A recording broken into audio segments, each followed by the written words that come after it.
On the banks of Bilbao's river, a shimmering explosion of titanium and glass rises like a ship caught in midstorm. This is the Guggenheim Museum Bilbao, a building that didn't just display art, it helped rewrite an entire city's story. In this episode of Architectural Marvels, we'll uncover why Bilbao took a huge risk and how this museum transformed its fortunes. Not long ago, Bilbao was a smoky industrial powerhouse, filled with shipyards, steel mills, cranes, and warehouses along a polluted river. By the 1970s and 80s, heavy industry collapsed. Factories closed, unemployment soared, and the river became a symbol of decline. Local leaders realized rebuilding roads and ports wasn't enough. Bilbao needed something bolder, a new identity that attracted the world's attention. Around that time, the Guggenheim Foundation was searching for a European site. The Basque government proposed a daring partnership on Bilbao's waterfront. The idea: transform an abandoned industrial plot into a world-class museum, designed by a star architect as a symbol of rebirth. The chosen architect was Frank Gehry, famous for rejecting simple boxes and instead shaping buildings as fluid, sculptural compositions. For Bilbao, Gehry imagined a building that felt alive, curving forms that shift and change as you walk around each viewpoint. He wrapped these forms in limestone, glass, and over 30,000 thin titanium panels, chosen for their durability and luminous, reflective surface. Under Bilbao's changing skies,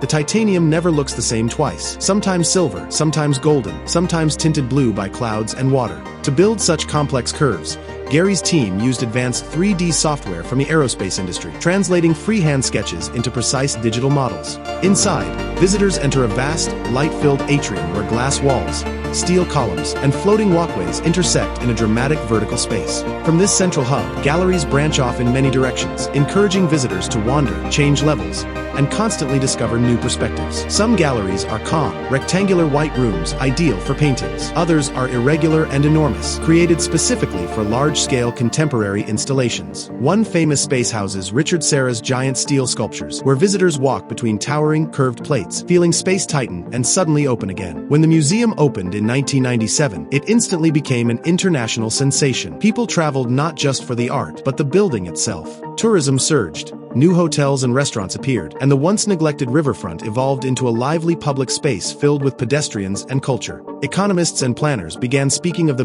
Bilbao Effect, the idea that a single bold cultural landmark can help rebrand an entire city. But Guggenheim Bilbao proved that architecture can be more than shelter or decoration. It can become a catalyst for ambition and renewal. This titanium icon on the river is a reminder of what happens when a city dares to dream big. You've been watching Architectural Marvels by ZH Designs.